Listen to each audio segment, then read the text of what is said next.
now listening to the Black Abstract. You will never see anything like this ever again. Greetings and salutations, everybody. I go by the name of the Black Abstract. I want to welcome you to the Black Abstract Show. Before we get started, come here. I want you to like, subscribe, and hit the bell for me. So today we're going to be doing this format just a little bit differently.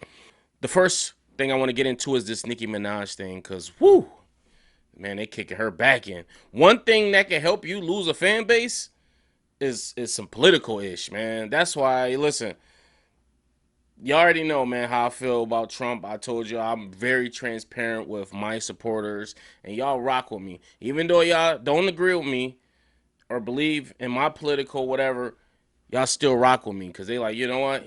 That's him, bro, keeping it real, because we got other things that our views and whatnot we align with, and you know we all in this together at the same time. So Nicki Minaj is getting her back kicked in for 3 reasons. One, like I said, they think she's back at Trump. Some people think it's number two, right message, wrong messenger, and number 3, they just think the messenger and the message is trash. And especially coming from Nicki Minaj's rant she went on Twitter in the last couple of months, weeks, etc., etc. So they're like, yo, why would you choose her? And then a lot of people are upset that she think the virus, but hey, you got to thank your fan base because they the ones that put you here, but they just didn't think it was a time or place for that. You know how political people are. They are very critical. Political people I liken to church folk. Church folk will act like they love and embrace you, and it's true. But man, they get on them phones when at the day after church. Woo boy, they be gossiping up a storm. I done seen it firsthand. I come from the church. Believe me, I know. So, so if you don't know, and I wasn't too well versed on this too, I'm actually learning as I go. So we're going to be learning this together. Nigeria has been having some issues in regards to Christianity. A lot of people are against it. So I'm not sure. And if I have any Nigerian supporters, let me know in the comments what is the belief in Nigeria, because obviously, you know, here you can be a Christian, you can be a Muslim, you can be a Buddhist, you can be whatever you want to be in America. And they got mosques, they got Scientology, they got everything here. Kojic, Baptist, whatever you want to be. So I'm guessing that Nigeria is one of those countries, and there's a lot of countries. It's a primarily belief. Like, this is what everybody but to believe. We gonna praise this rat, and if you don't like rats, you're an outcast. We're gonna behead you. Some countries are like that. So is Nigeria one of those countries where they either don't want a religion, or is it a particular religion they want people, and then is Christianity not accepted? Let me know. I will do my studies after this. Like I said, I'm learning this in real time.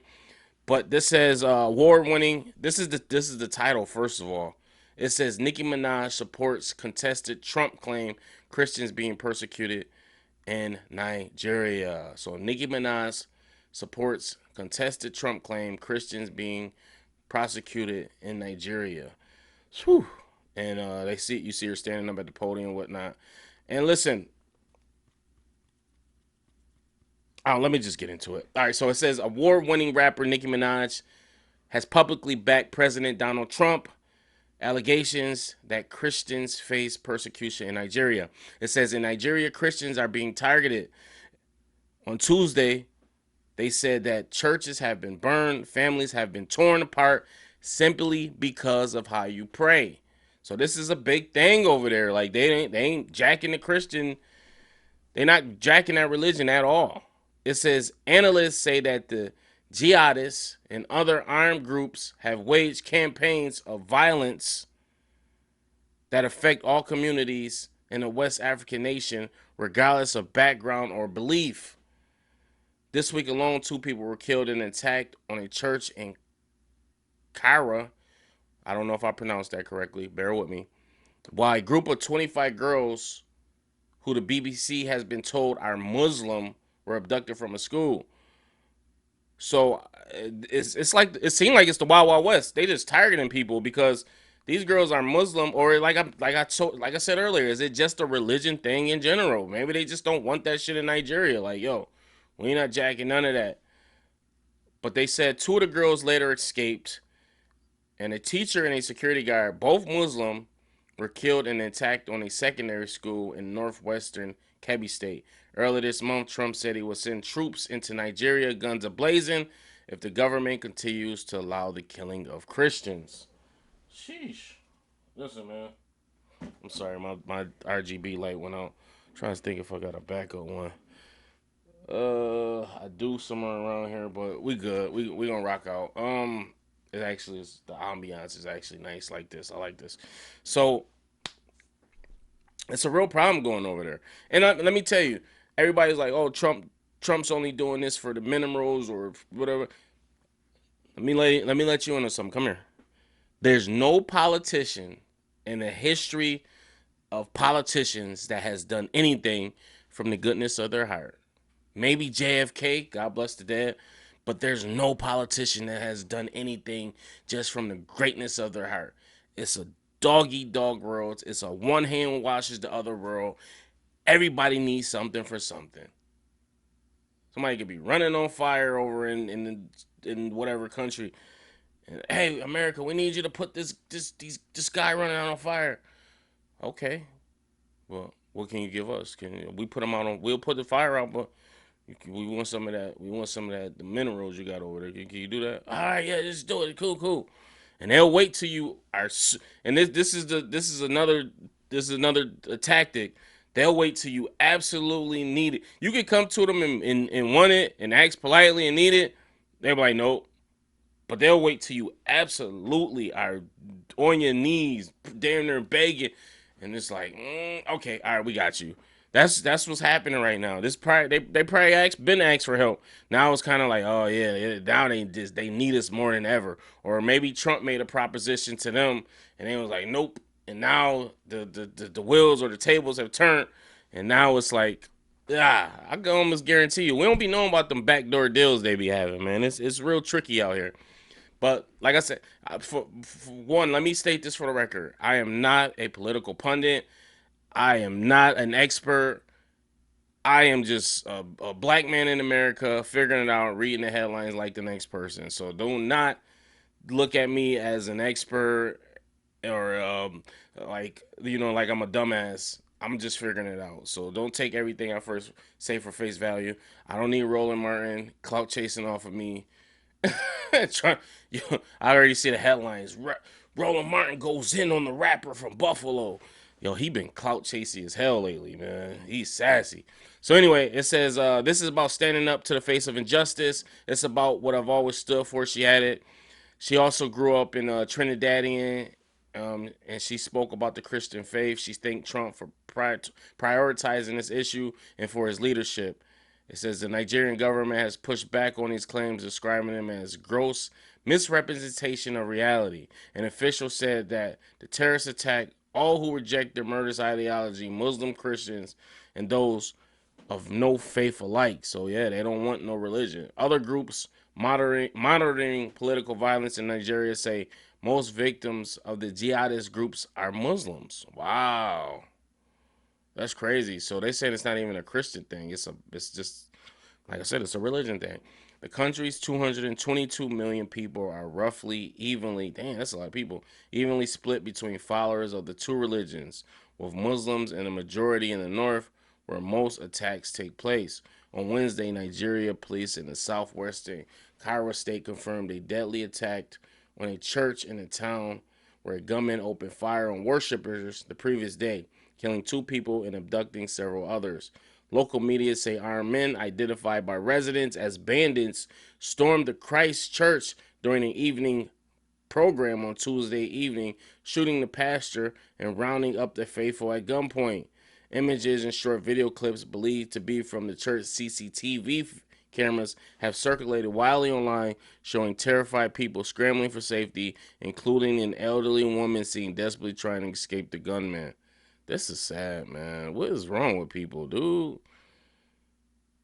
What about? See, I can't read no more. I'm getting pissed off. It's just like live and let live, man. Y'all ain't got shit better else to do. It's more issues to worry about than somebody's religion or belief, man. I don't know. It's sick out here. Listen, I'm praying for everybody involved. I'm gonna pray for Nigeria, and Leave Nicki Minaj alone, dude. Like, she trying to do something she think is right. Sometimes you got to go past the messenger and look at the message. She think in her mind she's doing the right thing. I'm sure there's no malice behind it. And who, if she's trying to get her brother or her father out of, or her husband out of some kind of legal trouble or whatever, then so be it, man. Everybody not doing nothing for nobody for free. Nicki Minaj included. Nicki Minaj is a rap legend. She's going to go down as the greatest, regardless if I agree with her coke-filled Twitter rants or whatever she got going on, her mental health state right now. She thinks she's doing the right thing, and that's all we can pray and hope and wish for. All right. So moving on to the next subject. So we're going to be talking about the singer David. David is officially being listed as a suspect. Now, that doesn't mean he's being charged, but it's a possibility he could be charged, because if you're a suspect on something, they're going to look into you. They have to rule you out as a suspect. It's hard. They didn't stay off the, he's living and looked at as a suspect, even though they found the body in his car and all this other stuff, and them moving out the house. It's just been continuous, like fuck shit after fuck shit with this dude. And I'm gonna tell you something, as somebody who watches a lot of true crime, that's like my guilty pleasure and my pastime. This story gonna be fire. God bless the dead to Celeste, but this story gonna be fire. Whoever pick it up, man. I can already see a bunch of different, because all they do is take the same stories, flip them around, bring the people on. This joint gonna be crazy when it finally gets to reveal who did it. And I don't know. I don't want to say David did it. It's all pointing to him, but I will say, if it's like some twist or turn, that'd be crazy. Like if it's his manager or something. I was trying to protect you, and David was like, arrest him, and it wasn't really David, because it's like David ain't probably the only person that got access to all this shit. So we'll see how this plays out. But this is what it says on ABC News. The singer David is now considered a suspect in a death investigation of a teenage girl whose decomposing body was discovered in September in the trunk of a Tesla registered to the singer's. Sources confirmed to ABC News. Rest in peace to Celeste Rivera, if I'm saying her name correctly, man. That's a sad thing. It says the Los Angeles County Medical Examiner has still not determined a cause and manner of death for the teen, identified as a 15-year-old Celeste. Hold on, they don't have a cause of death yet? Well, I didn't know that. So they don't have any cause of death. Wow, that kind of changes things. But how do you got a suspect if they don't have a cause of death? Like, that's crazy. Oh, she was dismembered. Never mind. According to sources, the girl's body was dismembered. In the process of dismembering and disposing her body was believed to have likely involved more than one person. Damn, so it might be him and his manager. Holy shit. This is crazy. I think I knew about the dismemberment. I did. I forgot about it. Because I'm like, yo, how they going to charge him with or make him a suspect if they don't even know the manner of death? But when you dismember somebody, you're more likely hiding something. You're dismembering to remove the body parts, spread them around. So whatever happened, that body made it to the trunk. It might have been supposed to go somewhere else, and it either got towed or got whatever, and maybe they didn't want to pick the car. I don't know, man. I don't know, dude. Maybe they thought, hey, we know where it's at. We ain't got to worry about it. And they didn't count on how pure it and that stench is of a corpse. And people was smelling that shit outside the car, man. And Teslas ain't worth a damn. Whew, this is a crazy story, man. Listen, who do you think did this, man? Post in the comments. Do you think it was David? Do you think it was the obvious choice? Or do you think it was his manager? Do you think it was somebody around him? I want to say his manager, because I don't know who that is, man. That could be a nice person. But you think it was the singer David himself, or do you think it was somebody else around him? At first, I'm like, yo, maybe the girl was obsessed with David, and she snuck in the trunk of his car and was trying to go where he went and suffocated. But then the dismemberment, I remember she was dismembered. So she was definitely murdered. And this is crazy, man. I couldn't even imagine, I couldn't even imagine going through something like that as a parent. She was so young, so full of life, man. I will say this, aside from anything else, because we don't know if he didn't get found guilty or not, so I'm not gonna call him a murderer. He was a creepo. He was definitely a creep because of the age difference. He was a creep, man. She was like 13 at the time. He was fucking a creep. So I will say that about him. But man, we'll keep updating each other on this story. Let's talk about this. They haven't. The fact that his team hasn't come out with a statement yet and said anything is also kind of suspicious. Like, bro, you supposed to jump right in front of this. You know what I mean? You supposed to be on stage with a rest in peace Celeste shirt or something like that. Like, I'm talking about just what not guilty people normally do and shit. This motherfucker continue to tour. Prior, like, yo, book 10 more cities. We gotta stay gone. You know what I mean? So when they get out the country on that one show, that motherfucker ain't coming back. But we'll see what happens, man. We'll stay posted on this. This just sucks, man. This sucks on so many levels. She would have been 16, I believe, had she not lost her life in such a young age and a violent way. You know what I'm saying? So, like I said, prayers to her family, and we'll see if this story develops. Normally, when they announce a suspect, there's going to be charges coming sooner or later. You know what I mean? And a lot of people was like, why he's not locked up? Why he didn't? Because, like I said, I watch a lot of true crime. They have to build a case for us first. They cannot go to a judge or the DA with circumstantial evidence. They have to have solid evidence in order to get a conviction. So they have to go through all the stages. They got to collect DNA and run it, and that shit takes time. It ain't like, yo, this ain't CSI or, oh, we'll check the DNA and come back 4 hours later. Hey, yeah, we got the DNA back. It says it matches such and such. No, that shit could take months, weeks, days, especially if you don't have good DNA sample. So they might have to get that from David. Maybe that's why they raided his house. You know what I mean? And that's why the managers and them was trying to move shit out of there, because they didn't want to leave behind no DNA or something. I don't. It's tricky, dude. And then they'll follow you around and wait till you go somewhere to eat and you leave a bottle in the garbage can or something. I gotta stop watching so much true crime. This is crazy. It's crazy. Listen, two things gonna get you caught up: DNA and CCTV footage, bro. You can't do no crimes. There's a camera everywhere. It could be 2 houses over, facing that way. People see you. They see your car. You're toasted. All right, moving on to our last and final subject of the day.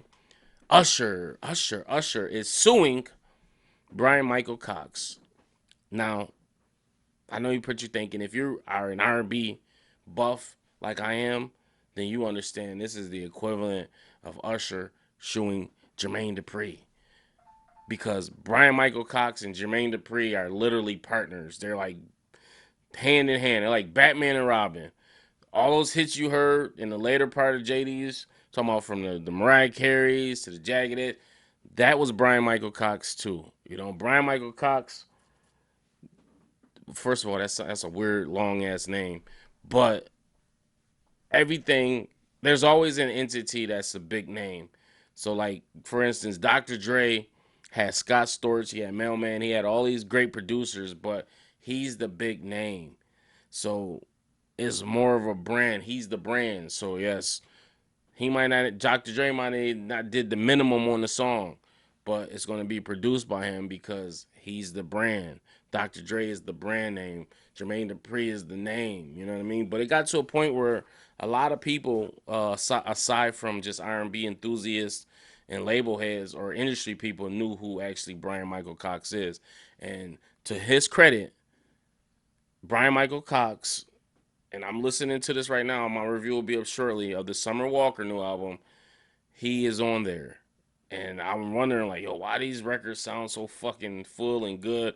And I went to the credits on the one song. I said, oh, She went to the OG, and I love that about Summer. She'll switch up her sounds each album. It'll be a cohesive sound as her, but she makes sure she got the greats in there. The first album was London, mostly her, and then the second one she brought in Sean Garrett, which brought in a different sound for her. And now this album she got Anderson .Paak, Bryan Michael Cox. So it's like, yo, she knows what she's doing. She's not gonna have no.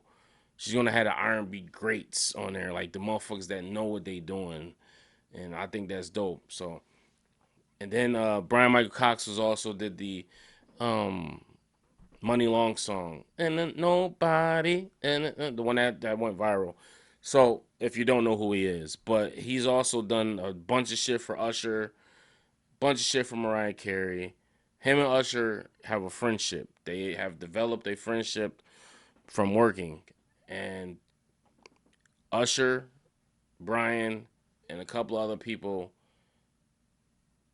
decided to put money in pool with these group of investors, lawyers, etc., to open up a restaurant. So you ever hear how like, yo, T.I. got the trap restaurant in Atlanta?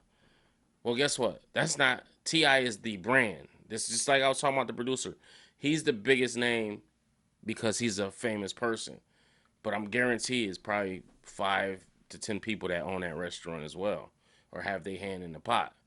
Everybody don't just do shit by themselves, because the more people you get in, the less risk it is for you when shit like this happens. You know what I mean? Imagine if Usher put in 1 point, whatever, somebody else probably put in 1 point. It's a bunch of fucking money that gets pooled together, and it makes the best possible outcome for something. So it says Usher lent money, and they don't even say he was directly involved in this investor group. He just lent the money for this group, and Bryan Michael Cox happened to be in this group, and the money. I'll read the story. It says Usher says he lent money for a failed Buckhead restaurant, never got some back. Usher like, I need my bread. I don't care how much money I got. It said Usher is suing one of his longtime music producers, other associates, and their attorney over a loan he says he gave them for a Buckhead restaurant that never opened. Usher filed a lawsuit in Fulton County on Friday against Bryan Michael Cox, Keith Thomas, Charles Hughes, and entertainment lawyer Alcide Henry. It said Cox has produced some of Usher's biggest hits, including Burn and You Got It Bad. It says Thomas and Hughes also work in the entertainment industry. Usher says the group came to him last year with the idea to open a restaurant and lounge called Homage ATL. The group looked to purchase property at 3102 Piedmont Road in Buckhead, the former site of Ocean Prime restaurant that closed in 2015. Okay. It said the singer did not want to be an investor, but agreed to loan the group 1.7 and wired it to a trust account in January, according to the lawsuit. So like I said, he wasn't even an investor, he was just loaning the money. Hey, friends help friends. It says months later, but I'll tell you one thing, he ain't helping their ass again. Months later, the property still hadn't been purchased, and over the summer, Usher asked for the loan to be repaid. He received $1 million in August, but he said he hasn't received the balance of $700,000, which is almost $1 million. That's closer to $1 million than $500,000 or $250,000. It says Usher lawsuit accuses Henry of admitting that giving the money back was not that easy because it had been used for other purposes. It says the lawsuit requests $4.9 million in damages, $700,000 for each of the 7 claims in the lawsuit. Bryan Michael Cox posted the following statement on Instagram on Tuesday. He said, I've learned a lot recently about being careful with who you choose to invest in a business with, no matter how small the investment. He says, I'm currently in the middle of a failed deal that I didn't orchestrate, and while the situation has been disappointing, I know my name will be cleared by both sides. He said, it's just unfortunate that this clarity didn't come sooner. My legal team has also advised me of a lawsuit involving a company where I am only a passive minority shareholder. That means I'm not the majority, I'm just a minority. He said I was not a participant in that business transaction and have no involvement in the ongoing legal process.